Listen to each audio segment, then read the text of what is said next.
Whether it be the gripping story, the realistic simulation of the flight mechanics, or the many memes produced by the song of the final mission Agnus Dei, Ace Combat 04 is truly a defining title in the 6th generation of gaming and happens to be one of my favorite games of all time. In fact, if there's one thing that I'm especially thankful for of the lockdowns in 2020, it's that it gave me the opportunity to experience this masterpiece. While this was one of the many PS2 games I owned as a kid, I never quite picked it up. I remember playing through the first mission and thinking, boring. It really goes to show how I had the attention span of a goldfish back then. Little did I know I'd come to regret my dismissiveness. I could just say that Ace Combat 04 was a game that checked all the boxes, but that would be generalizing it too much. It's a title that has touched my core in a way that no other game has. It's got a story that manages to immerse me through its pure simplicity, gameplay that is varied despite being repetitive on its surface, and music that is just an all-around masterful score. Perhaps to better appreciate it, I should go all the way back to the very beginning when Ace Combat was first conceived.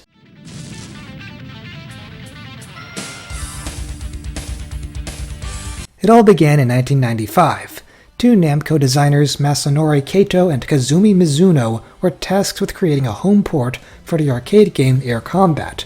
While initially the project started as a straight adaptation, it was eventually changed to be its own original title since the team felt like that was the best way to adjust to the PS1's hardware.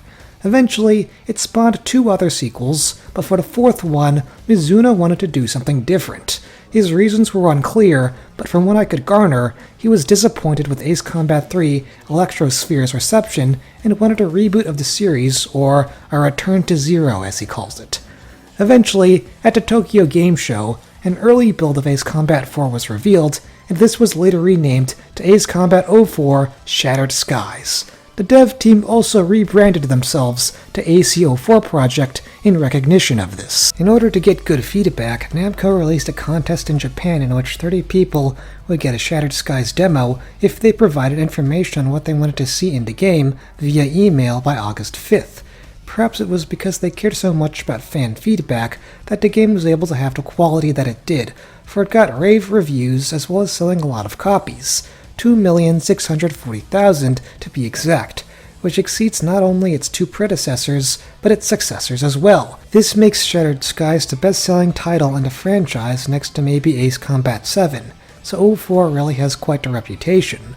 Unfortunately, not all of it was good. For Ace Combat 04 has quite a few moments of censorship within it. First of all, there's the whole impact of 9/11. Initially, the game was scheduled for a September 12th release date, but it was postponed because of this event. A promotional image that displayed smoke coming across buildings during a Mission Invincible fleet also was scrapped since the picture was so reminiscent of the Twin Towers falling. There are also a lot of scenes where the narrator is holding a weapon that got edited. Like in this scene where the narrator is trying to confront Yellow 13. Originally, he was supposed to be holding a gun in his hand, but now he doesn't, at least in the PAL version. There's a lot of debate over whether this takes away or adds to the story. If you want my opinion, it's a little bit of both. Sometimes it helps, other times it just makes this scene look kind of awkward. I'll try to go over a few of these moments as I cover the story, if I get a chance. So, Ace Combat 04 probably has one of the most gut-wrenching openings I've ever seen in a video game. The story begins with us being introduced to a young boy and his family. While he himself read a lot of news about war, he muses how it always felt like a distant concept, something that doesn't affect him directly. That is, until one tragic day, he catches sight of 2 planes in a dogfight. One fleeing plane fell out of the skies, spiraling and spewing orange flames to crash by the Cape. The same Cape where my family lived.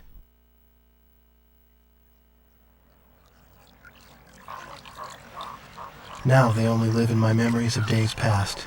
Everything about this scene just pulls me in. The silence in the background adds to the shock value as you watch the plane shot down by Yellow 13 crash and kill the only home he knew. Like, we're only a couple minutes in, and 2 people already die. How does the boy adapt to this? Does he become involved in the war? Who does he turn to after his family's death? This helps us become intrigued with the narrator's character, and he's not even the one we play as. On the other side of the story is Mobius 1, who is actually fighting the war.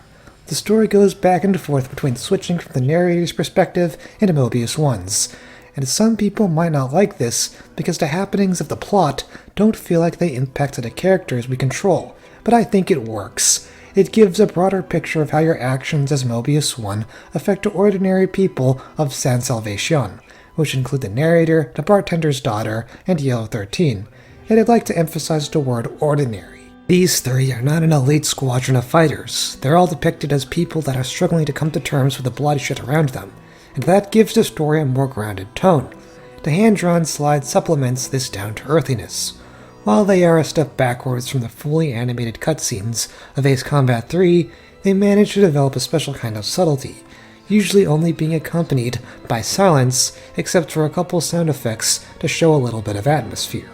In a way, this simpler presentation paints the humbler lives of the narrator and the people around him. But you might be wondering, wait, isn't Yellow 13 an elite pilot? He and the Yellow Squadron are the backbone for the Erusian Air Force. He's the last person who'd be a normal human being.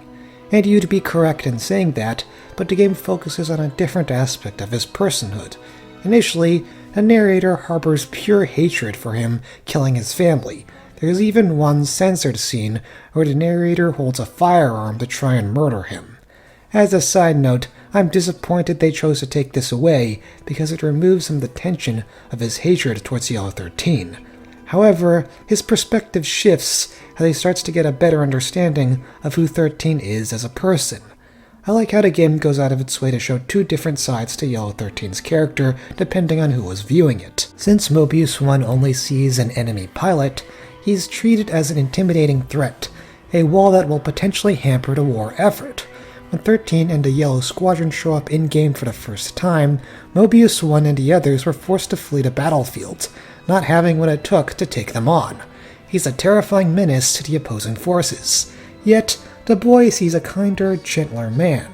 For when we switch back to his perspective, he notes that 13 often took pride in not how many aircrafts he's downed, but in the fact that he's never lost a single squad member. He also has a lot of compassion for the enemies he's shot down, and merely wishes for an opponent that can match his skill, which he eventually finds in Mobius 1. Ultimately, the two contrasting perspectives of 13 creates a very complex antagonist that I've never seen before. It makes me feel less animosity for him, especially when he starts befriending the narrator.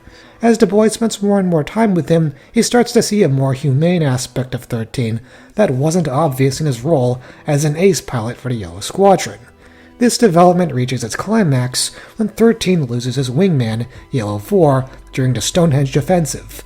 On the side of Mobius 1, this was a major victory that put quite the dent in the Erusian battalion. But then the game switches over to Yellow 13's perspective, and we get to see just how pained he is at the loss of Yellow 4. The only thing that can be heard in the background are the birds chirping in the air and the river flowing. Nothing else. No sad music, just silence. And it's this silence that ultimately creates this somber moment. He then went on and spoke of the time when they first met. He spoke of when she was just a girl, before he trained her, before she became a fighter pilot. His words weren't directed at me in particular. He was keeping a precious memory alive by speaking those words. Imagine if they'd written this part differently. Imagine if 4's death caused 13 to turn towards the path of fascism and self-destruction, making the narrator hate him all the more. But they don't go that route. Instead, the narrative helps us see how Mobius's actions affected Yellow 13 in a personal way, and it not only makes us feel sympathetic towards him, but it makes us wonder, are we really the good guys? When our actions damage 13's life, are those just the realities of war for the sake of self-defense? Or should we feel ashamed for the atrocities we commit? Maybe nobody really looks good in the act of war. This is why I love this story so much. In its simple framework, the story conveys such profound philosophical questions. When we finally shoot him down during the siege of Farbanti, the victory is hollow. For Yellow 13 wasn't just an enemy, he was also a friend, a foster father, and a family to the narrator. Yellow 13 is truly multifaceted. On the surface, he is an elite ace that rules the skies and strikes fear to the heart of his enemies, but on the inside he's deeply vulnerable and struggles with the hardship of war just as any of the other ordinary civilians. It's sad to say that we don't get to know these ordinary civilians as well as Yellow 13. Besides the narrator losing his family, there's not much else we learn about him.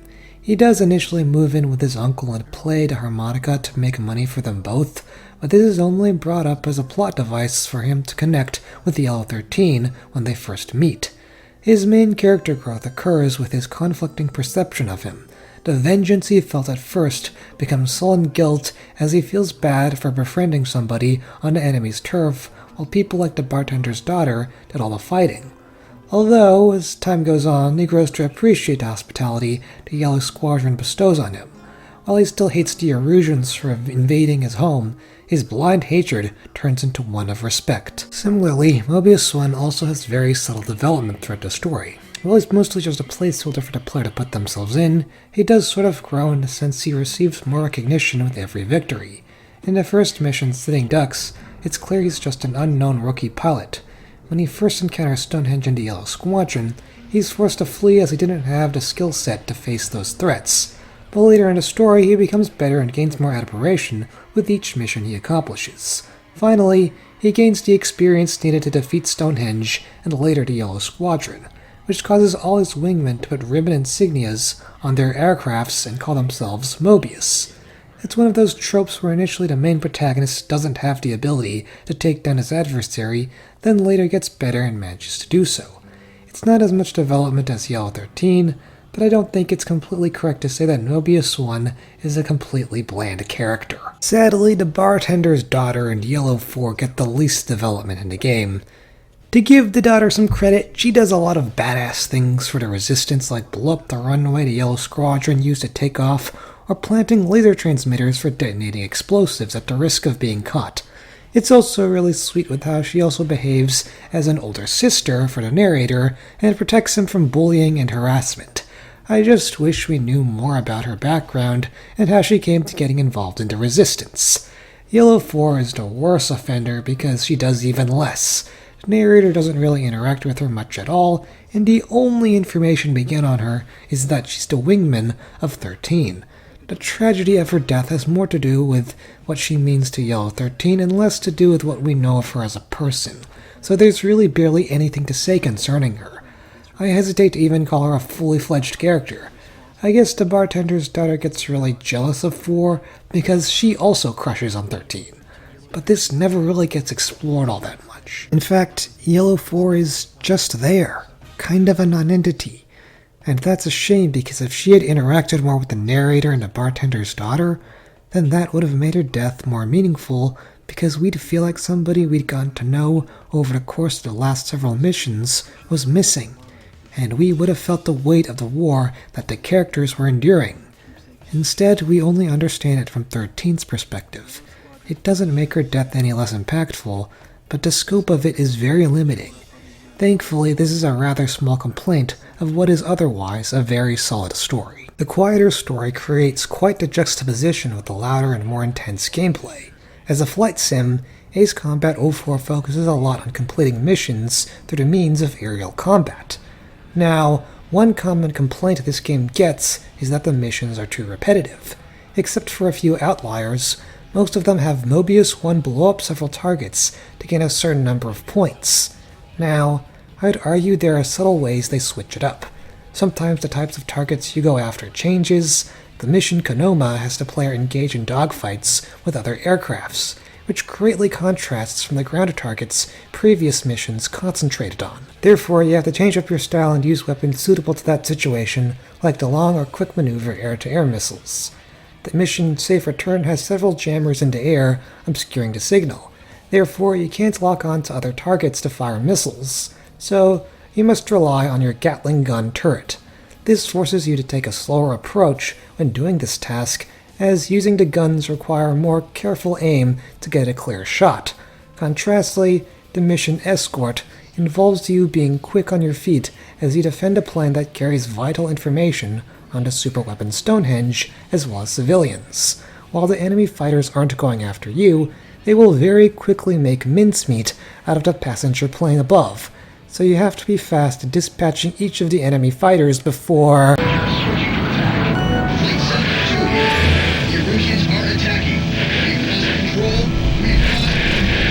Yeah, this mission can be deceptively easy. Speaking of Stonehenge, sometimes its presence changes the trajectory of the missions. Deep Strike on the surface might seem like a normal level where you destroy a couple of solar panels, but then all of a sudden AWACS calls for all aircrafts to hit below 2,000 feet. The frantic screaming of the radio chatter and a sudden change into music all create this sense of desperation and uncertainty inside of me as I race for the trenches. Then, the first blast hits.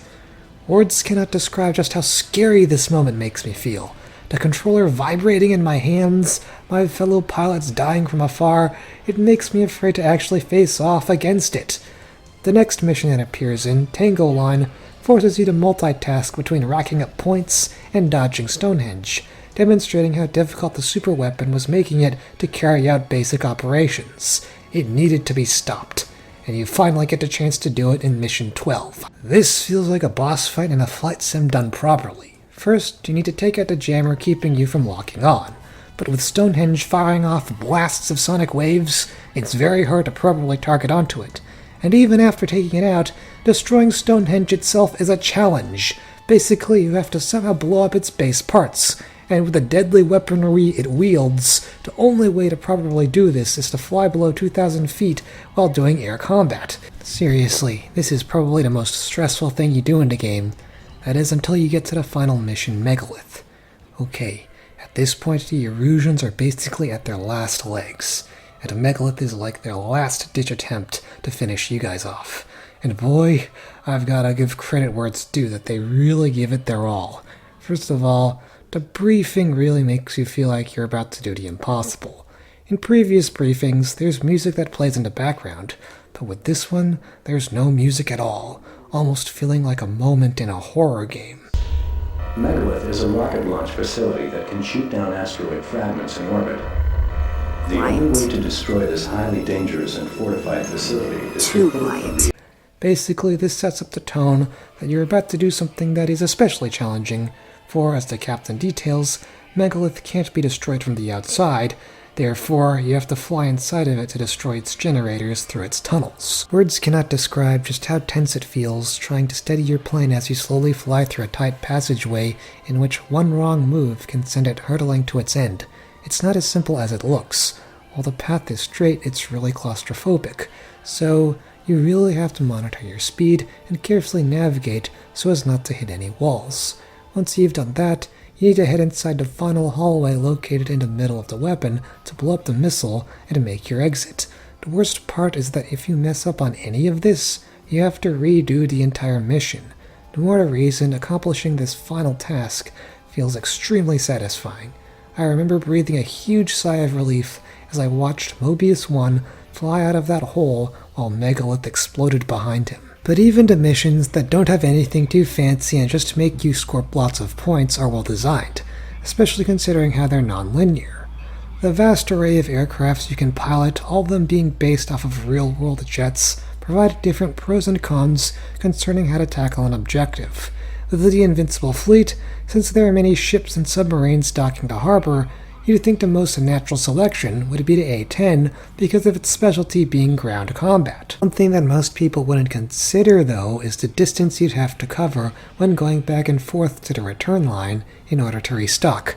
This takes up a lot of time, and the A-10's lack of speed puts us at a disadvantage.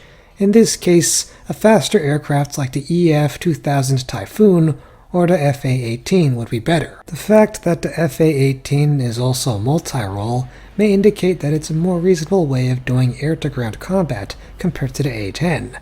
The decision-making also plays a part in the types of weapons you use. Taking the unguided bombs seem convenient for most of the missions because they tend to blow up a larger radius of targets.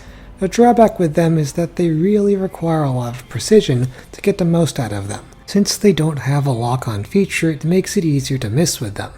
This encourages you to buy other aircrafts and weapons that might have more accuracy. For instance, The MIR-2000 has air-to-surface missiles that provides a lock-on reticle. Although, what you'll be sacrificing by buying these is to unguided bombs' radius, since the air-to-surface missiles can only target one enemy at a time.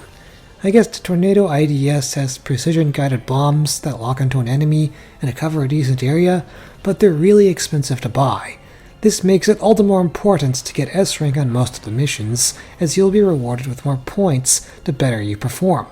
The reward for getting a perfect score for all the missions is also pretty good, as you'll unlock the X2 Wyvern, which has the best stats of all the aircrafts, and has the quick air-to-air missiles, which breaks the game because of how well they track the enemy aircrafts. There is technically a post-game after destroying Megalith. These come in the form of little challenges, like destroying all the targets before time runs out, or engaging with multiple planes in a dogfight. While not as spectacular as the normal missions, they do require a bit of skill, as you can also earn higher ranks with these. The target minigame, for instance, tests your dexterity with both aerial and ground combat. There are targets in the air in the form of little floating ships that are best blasted with the long air-to-air missile, while there are those on the ground that are most efficiently taken out with your Gatling gun. For the dogfights, you might be tempted to spam quick air-to-air missiles considering they're really overpowered, but their limitation with only targeting one aircraft is a major drawback in a challenge where you have to kill them as fast as possible. So, basically it takes everything you learned from the main campaign and puts it to the test. You also have the option to replay the entire campaign on a harder difficulty to get all the skins, but to me, cosmetics don't really mean much. Still, the challenge is well worth it for anyone up for it.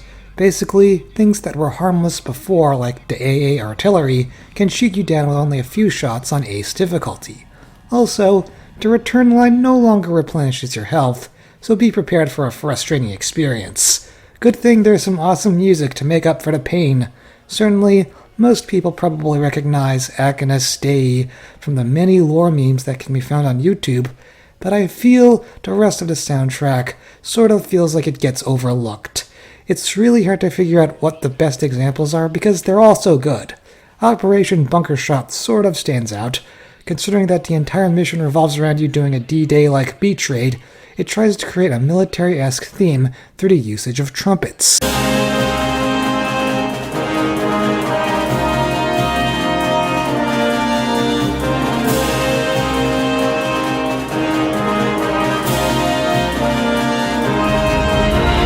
Eventually, in the later sections of the piece, strings get added in, which creates this really epic melody like a hero is coming to save the day.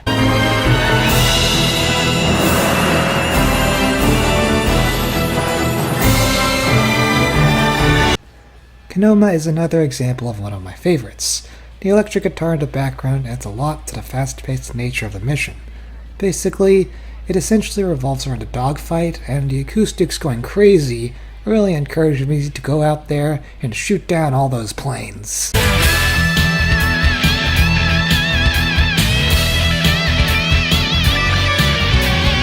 Finally, the last one I want to mention is Blockade. This piece really describes what it feels like to actually be flying. The song starts out very subtly with some bells,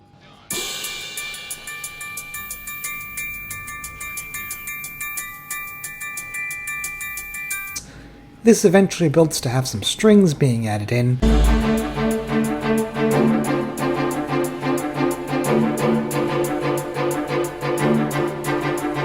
and then the climax finally comes in.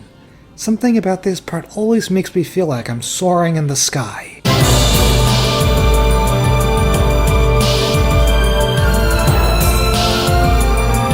So, overall, the soundtrack, chef's kiss. Now, the voice acting, on the other hand, well, Jeff Jeddert, or Geddert, or however you pronounce his name, is kind of the only main voice actor that speaks, voicing the narrator himself. I really don't have much of a problem with his mellow, soft voice. It's only when he tries to articulate the thoughts of other characters that it becomes a problem. Like, take this scene, for instance. Logistics support became infrequent following the Allied operations. I knew this because Yellow Squadron's crew chief bellyached about this all the time to me. I won't complain if I buy the farm while I'm airborne, but I can't stand being taken out while I'm grounded. It's really hard to tell that it's Yellow 13's crew chief saying that dialogue, because all the narrator's lines just sound the same. I get that they're trying to go for the quiet tone in the story, but it just kind of reads like an audiobook or AI is reciting it. There's also the radio chatter from AWACS and from ISAF and Erusian fighters, and I've got to say that from the little that we hear from them, they have a lot more personality compared to the narrator, like how the AWACS states that in the first mission that today's his birthday and a victory would be nice, which shows how he has a bit of a funny side to him. It's kind of a shame that we don't really get to see much of them as characters, because they did have a lot of potential. It would have made Mobius 1's story a bit more interesting if he got the opportunity to get to know some of his other crew members, but these are minor implications to what is otherwise a masterpiece. Ace Combat 04 Shattered Skies is a game that touches me to the core like no other game has, and in this 20-something minute review, I really feel like I haven't done it any justice. I feel like there's so much more to say about what this game means to me, but I can't articulate it into words. This might sound cheesy, but Shattered Skies is more than just a game. It's a piece of art. I can see myself in the few characters present. The narrator feeling depressed and alone kind of reminds me of myself, for I go through a lot of issues with struggling with prolonged depression anxiety throughout my life. Yellow 13's very close connection to Yellow 4 reminds me of my friendship with my only friend, for I'm also very protective of him and would feel completely lost if I didn't have him around. The bartender's daughter taking a stand earns my respect because usually I don't have the guts to go out there and get involved with activism and such, considering that I don't have the means to do so. The different missions constantly challenged me to get better, to earn S ranks, and to change up my playstyle. Everything just comes together to make Ace Combat 4 Shattered Skies a must-have for the PS2. Go out and play it right now if I haven't already spoiled it for you. It truly is a title you won't regret experiencing.